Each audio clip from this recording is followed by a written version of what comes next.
নমস্কার, স্বাদের রান্নাঘরে আপনাদের আরো একবার স্বাগত জানাই। আজ আমরা বানাতে চলেছি বাঁধাকপির মাঞ্চুরিয়ান। চলুন আমরা দেখে নিই কিভাবে বাঁধাকপির মাঞ্চুরিয়ান বানানো যায়। বাঁধাকপির মাঞ্চুরিয়ানের জন্য আমরা এরকম কুচি, কুচি করে বাঁধাকপি কেটে নিয়েছি। এবার এই বাঁধাকপিগুলো আমরা দিয়ে দেব।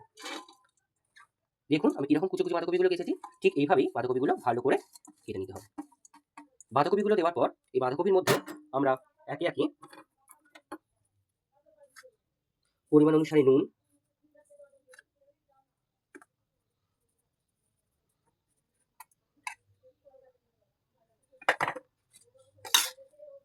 কিছুটা পেঁয়াজ কুচি, কিছুটা ধনেপাতা কুচি, কিছুটা ময়দা, ময়দাটা অবশ্যই পরিমাণ অনুসারে দেবেন, কিছুটা কর্নফ্লাওয়ার,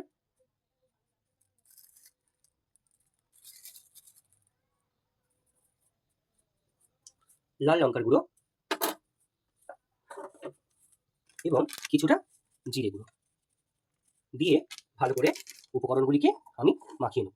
দেখুন জল দেওয়ার প্রয়োজন নেই, কারণ বাঁধাকপির মধ্যে যে জল আছে সেই জল দিয়েই আশা করি জিনিসটি ভালো করে মাখানো হয়ে যাবে। দেখুন আমি কীভাবে পুরো বাঁধাকপিটার সঙ্গে প্রত্যেকটা উপকরণকে খুব ভালো করে মাখিয়ে নিচ্ছি। এইভাবেই খুব ভালো করে উপকরণগুলোকে মাখিয়ে নিতে হবে। দেখুন আমি কীভাবে উপকরণগুলো মাখাচ্ছি। যেহেতু বাঁধাকপিটার মধ্যে নুন দেওয়া আছে, তাই বাঁধাকপি থেকে কিছুটা যে জল বেরোবে সেই জল দিয়ে আমরা এটা মেখে নিতে পারবো। দেখুন বন্ধুরা, আমরা এরকম ধরনের একটা ডো বানিয়ে নিয়েছি। এবার এখান থেকে আমরা গোল গোল শেপ দিয়ে নেবো। ঠিক আছে, দেখুন আমি কীরকম গোল গোল শেপ দিচ্ছি। এরকম হাতের মধ্যে একটু তেল দিয়ে আপনারা ভালো করে এরকম গোল গোল শেপ দিয়ে নেবেন। দেখুন আমি কীভাবে গোল গোল দিচ্ছি, গোল গোল করে নিচ্ছি একটু। দেখুন গোল গোল করে নেবেন।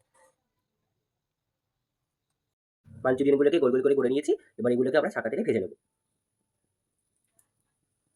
এবার হাতের মধ্যে ভালো করে ঘুরিয়ে নিয়ে তেলের মধ্যে দিয়ে দেবেন।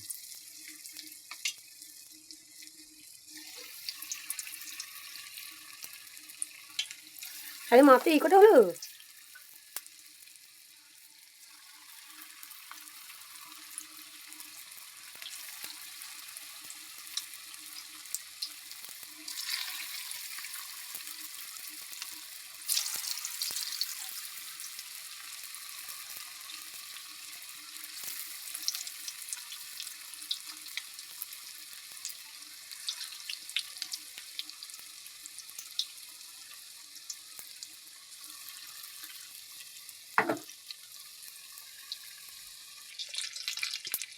একদিকটা হয়ে যাওয়ার পর ভালো করে মাঞ্চুরিয়ানগুলিকে অন্য পাশটা হওয়ার জন্য উল্টিয়ে দেবেন, যাতে দুটো দিকই ভালো করে ভাজা হতে পারে।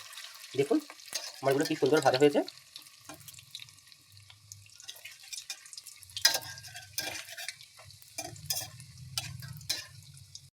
দেখুন আমার মাঞ্চুরিয়ান বলগুলো কি সুন্দর ভাজা হচ্ছে। অল্প অল্প করে এভাবে অল্প অল্প করে প্রত্যেকটি বলকে ভালো করে ভেজে নিতে হবে।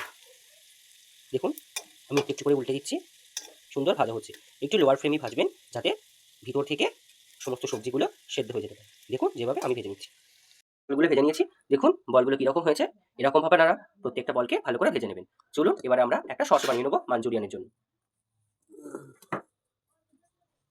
সস বানানোর জন্য আমরা কিছুটা টমেটো সস, কিছুটা গ্রিন চিলি সস, আমার কাছে রেড চিলি সস নেই তাই আমি গ্রিন চিলি সসটাই ব্যবহার করছি। এরপর এর মধ্যে দিয়ে দেবো 1 চিপি মতো সোয়া সস,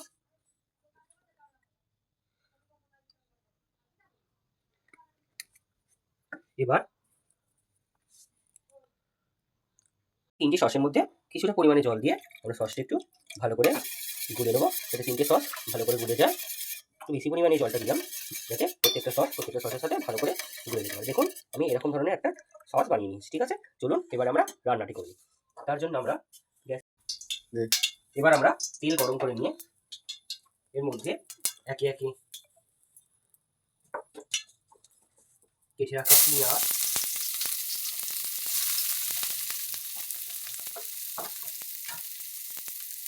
আদা রসুন কুচি, কেটে রাখা ক্যাপসিকাম এবং কেটে রাখা গাজরগুলো ভালো করে দিয়ে দেব। এবার প্রত্যেকটি উপকরণ ভালো করে মিশিয়ে নেবো এবং ভালো করে ভেজে নেব।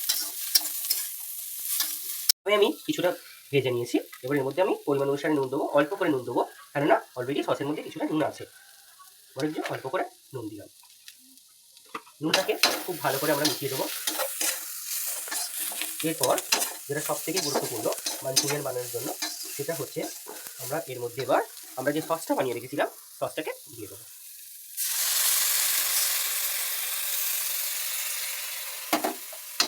দেখুন এবারে ভালো করে একটু এটাকে ফুটিয়ে নেবো।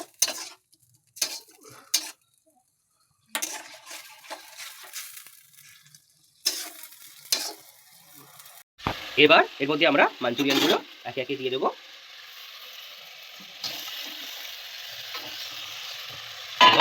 খুব ভালো করে মিশিয়ে দেবো, যাতে প্রত্যেকটার সাথে প্রত্যেকটা জিনিস খুব ভালোভাবে মিশিয়ে দেবো। দেখুন কীরকম মিশে যাচ্ছে প্রত্যেকটা জিনিস খুব ভালোভাবে।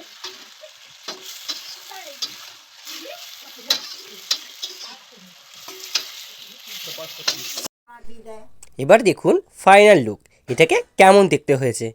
দেখতে খুব ভালো লাগছে না? ঠিক তেমনই খেতেও ভালো লাগবে যদি এরকম গরমা গরম মাঞ্চুরিয়ান আমরা বানিয়ে নিতে পারেন।